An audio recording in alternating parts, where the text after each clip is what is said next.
Right now, we're in a very dire situation. September's upon us, harvest is starting in the deep south, and we have 0 bushels of soybeans on the books to be sold to China for this current crop that's about to come out of the field. Historically, over the last 5 years, about a third of soybean sales to China would be booked. China amounts to 25% of our total U.S. soybean crop. So that would be 8 or 9% of the whole U.S. crop would normally be on the books with China right now, and we have 0. That is alarming. The farm economy as a whole is struggling. Inflation has caused our cost of production to rise drastically on every front. Commodity prices, in particular soybeans, are down about 50% from where they were 3 years ago. And our numbers are deeply in the red. And we send this letter to President Trump because we've been talking for months about needing to have sales in place, a deal in place, a phase 2 type agreement that has purchase commitments along with a level playing field on trade with no tariffs. And we haven't had anything happen, unfortunately. And our appeal to President Trump and his administration is make soybeans a priority in any trade negotiations that are taking place. Soybeans are the #1 agriculture export to China. And in the last trade war, it was 71% of the losses that we had as American farmers. And they're critical. Greetings, my beautiful people, and welcome back to my channel. Thank you so much for always coming back. So American soybean farmers are facing one of their toughest times in recent history. For years, China was their biggest customer, buying nearly a quarter of all U.S. soybean, But after Donald Trump's trade war and the tariffs that followed, that lifeline was cut off. So farmers who once thrived on export to China are now struggling to survive. Let's have a look, and if you're new here, please consider subscribing so you never miss any update from my videos. I'm making this video from Iowa. We own a soybean farm here, and we are really struggling right now. The entire soybean industry is collapsing thanks to these tariffs and the fact that China has completely cut off all contracts with the United States. They are importing all of their soybeans from Brazil. Thanks to these trade wars, soybean prices have dropped so much that it's pushing all of us farmers into the red in an already difficult year. We're part of the Soybean Farmers Association, and we sent a letter to the president this month urging him to stop this trade war so that the entire industry doesn't go under. On top of that, the tariffs have made all of our farm equipment skyrocket in price. We can barely afford anything right now. Of course, as a farmer, I voted red just like all the other soybean farmers, and now the people we elected are ruining our entire business, our entire way of life, our entire industry. The same thing happened in 2019 when he had the trade war with China. I mean, I know it doesn't make sense that we voted for him again, but we just can't help it. Anyway, any help that we could get urging him to end this trade war would be much appreciated. This is what happens when a bunch of entitled, MAGA voting Americans stand on a box and push isolationist policy, like tariffs. You guys said that all the other countries will be affected by these tariffs, but we as Americans are untouchable. Let's isolate America. We don't need any other countries. Let's put America first. Well, the soybean farmers who overwhelmingly voted for Donald Trump fucked around and found out that that just isn't the case for them. Most of their soybean crops are bought by China because America does not consume that many soybeans. They rely on China to buy the soybean crops. China earlier this year came out and said, ew, we don't want your soybean crops. You can sell them to someone else because we're going to go to Argentina to get ours. That's exactly what they did. And like you just heard the soybean farmer say, they have nothing on the books. They have nobody to buy their soybean crops, and they are SOL for it.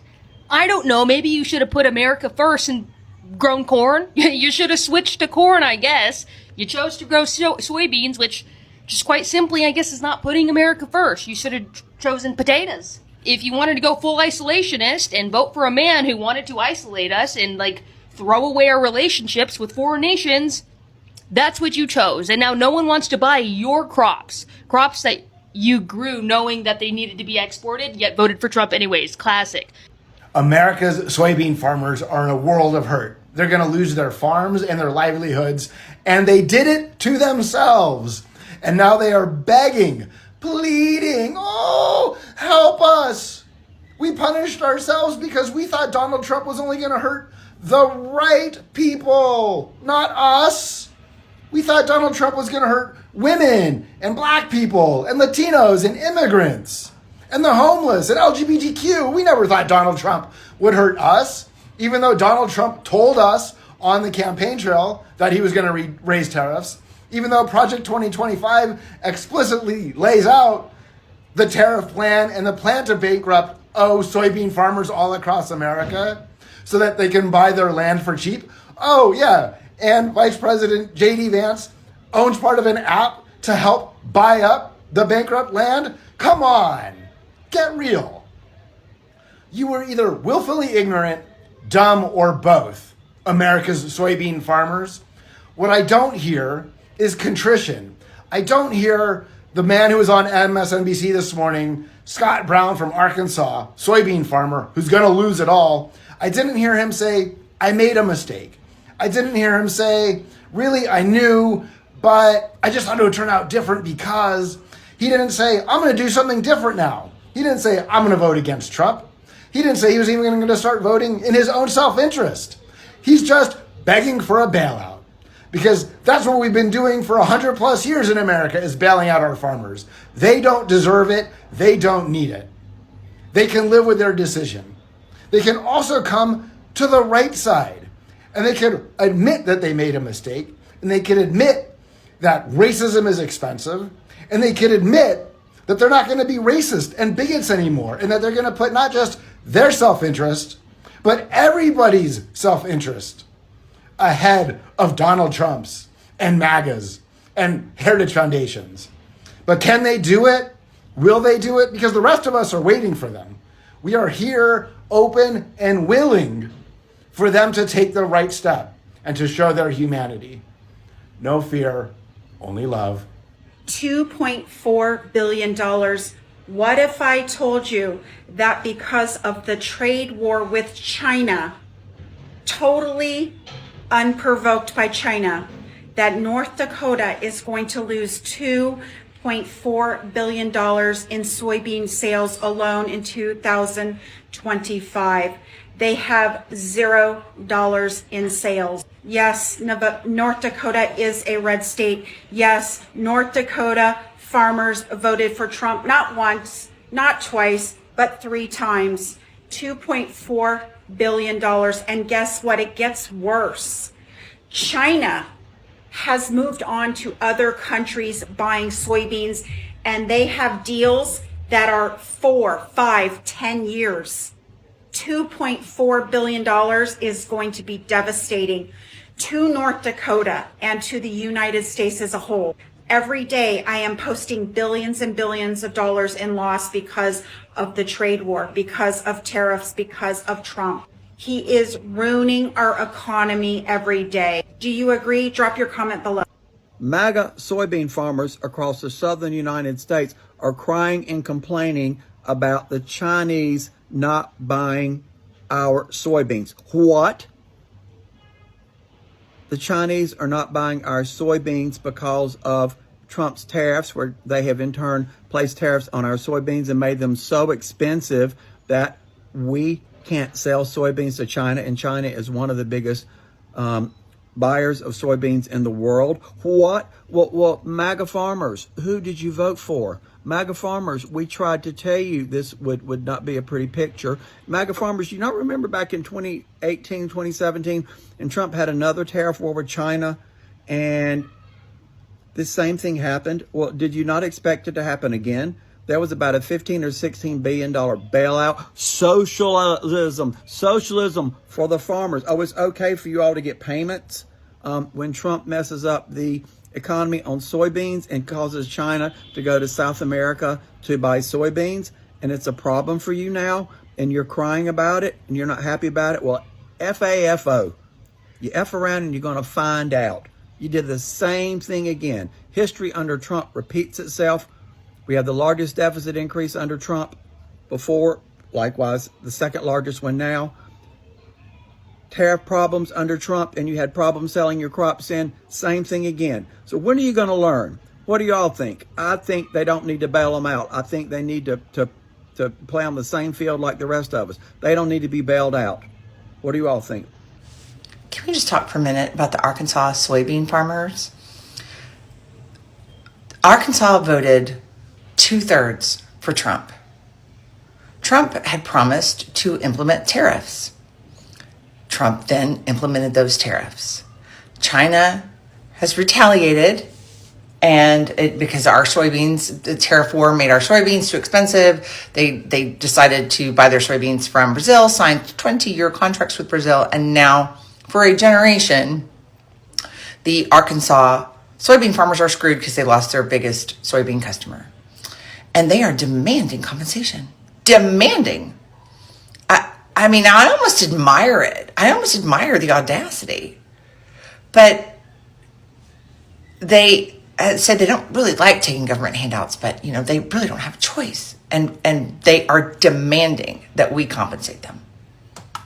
Minnesota soybean farmers were in Washington, D.C. this week. They were asking the administration and Congress for either some type of relief when it comes to tariffs and their soybeans or a bailout. Now, farmers across the country are feeling the effects of the tariffs, especially when it comes to China. China was one of the biggest purchasers of soybean from the United States, specifically here in Minnesota. They bought almost every 2 out of 3 rows of soybeans here in Minnesota. China is now buying their soybeans from South America. It's about 20% cheaper to buy their soybeans from South America. Therefore, they no longer need the supply from the United States. The issue is not just that they're not buying soybeans, it's the storage of the soybeans as well. So most farmers, they store their soybeans in storage facilities. However, the space is running out. They only have so much space because no one's buying soybeans. It's also about to be corn harvest here in Minnesota, and with storage facilities almost at capacity, there is nowhere to put their harvest, whether that be corn or soybean. And so many farmers are worried about leaving so much money in their fields just to watch their product go bad. The farmers that were in Washington, D.C. across the country, they are asking for $10 billion in relief and aid. The administration said that they're going to see what they can do. No promises. Now, if you remember back in 2018, 2019, this administration, the Trump administration, issued $26 billion in relief over 2018 and 2019 for the tariffs that were imposed on China during that administration. So we'll see if that happens again. And today in Trump's America, small town farms in Arkansas are begging for welfare. They can't sell their soybeans to China. Who knew that so many farmers were making $10,000 an acre from China? Who knew? But instead of pulling up their bootstraps, they're going for welfare. They're going for subsidies. They're going for American handouts. Just mere months after saying, we don't support welfare programs, cut Medicare, cut Medicaid, cut everything to these LGBTQIARSTUV people. Pull up your bootstraps, Arkansas. Sell something Americans want to buy. Talk to your man Donnie Darko about the Department of War, because hell, they might be coming to your town soon. He might be bringing the National Guard to Arkansas and you won't have any farmland left anyway. Look, folks, Donnie Darko is destroying America, and if you can't see it, it's a part of the Heritage Foundation, Project 2025. Go look it up. It's a blueprint. Donnie Darko is following it to a T. Oh boy, let's talk about how Trump is screwing the farmers. I have a lot of soybean farmers who are my clients, and this is really bad news. Caleb Ragland, who's the president of the American Soybean Association, he said farmers are heading into a harvest season without a single order from China. 25% of soybean farmers' crops are usually sold to China. The prices of soybeans are down 40% because of what's happening under the Trump administration, and production costs are rising. I'm tying in the Trump administration to this. This Soybean Association president is still speaking up Donald Trump. 500,000 soybean growers in the United States exist and are being severely impacted by this. They're having to now rely on loans to get them through the season. There are 231,000 jobs associated with soybean farming, harvesting, transportation, storage, you name it. And he says the impact on the local rural community that depends on the farmer is going to be severely impacted. South American farmers, soybean farmers, are filling the gap. China is just hop skipping over the United States, and countries like Brazil have got it completely covered. No wonder Trump is attacking some of these other countries south of us. But then he went on to reiterate that Donald Trump loves farmers and that he supports Trump. And he says that the Trump administration told him to tell the farmers to be patient. China consumes about 61% of the world's soybeans, and the US farmers were in a perfect position to supply that demand. But when Trump launched his tariffs against China, Beijing also, they hit back with tariffs of their own, targeting American soybeans. So they stopped buying from the US, and China turned to Brazil and Argentina, who stepped in immediately to fill that gap. Brazil especially became the biggest winner, expanding the soybean production. So for American farmers, they watched their profits disappear just like that. Many of these farmers, they voted for Trump, believing he would protect American agriculture, but instead, they found themselves stuck with warehouses full of unsold soybeans, falling prices, and growing debt. Now most of them are now begging for socialism. At the end of the day, this story is a reminder that trade wars, they don't happen in a vacuum. They hit real people, families, workers, and the entire communities, American farmers are now realizing that the very policies they supported ended up hurting their own livelihoods. Meanwhile, China and Brazil moved forward without them. So it's a hard lesson in global economics, and one of that might reshape how these farmers are going to vote in future. So thank you so much for tuning in. Be sure to like, subscribe, and share. Have a good one. I'll see you in the next video.